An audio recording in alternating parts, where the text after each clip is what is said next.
اس سے ایک سوال پوچھا گیا ہے کہ یہ جو ننگے پاؤں زمین پر چلنا ہے یا کچے فرش پر چلنا ہے یا مٹی پر چلنا ہے یا گھاس پر چلنا ہے تو یہ کیسا ہے ہماری صحت کے لیے۔ بیسیکلی جو آپ ننگے پاؤں کچے فرش پر مٹی پر گھاس پر چلیں گے تو یہ آپ کی باڈی کے لیے بہت اہم ہے، کیونکہ آپ ماڈرن لائف میں دیکھیں تو زیادہ تر لوگ کیا کرتے ہیں کہ انہوں نے کوئی نہ کوئی شوز پہنے ہوتے ہیں، جوتی پہنی ہوتی ہے، سلیپر پہنی ہوتی ہے۔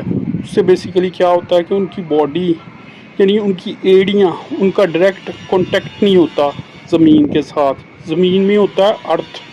تو اس سے کیا ہوتا ہے کہ ہماری باڈی میں بھی ایک الیکٹرو میگنیٹک فیلڈ ہوتی ہے۔ بیسیکلی جب ہم ننگے پاؤں فرش پر یا زمین پر چلتے ہیں تو اس سے ہماری باڈی چارج ہوتی ہے۔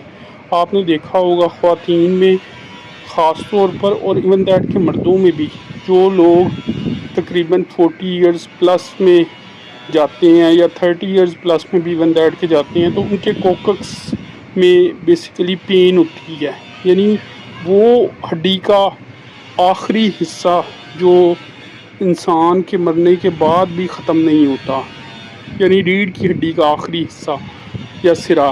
تو یہ بیسیکلی پین کیوں ہوتی ہے؟ کیونکہ ہماری ایڑی میں پریشر ڈیولپ نہیں ہوتا۔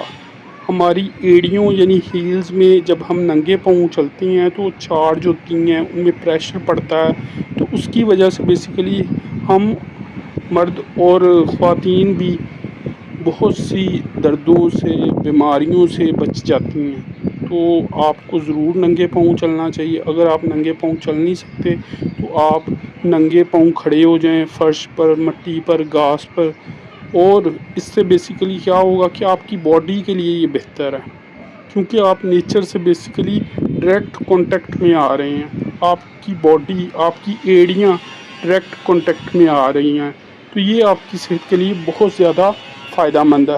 تو اسے آپ امپلیمنٹ کریں، دن میں 15 منٹ، 20 منٹ، یا شام کے ٹائم یا صبح صبح اسے پریکٹس میں لائیں۔ گھاس پر چلیں ننگے پاؤں یا مٹی پر چلیں ننگے پاؤں تھوڑی دیر کے لیے، تو یہ آپ کی باڈی کے لیے بہت زیادہ اہم ہے۔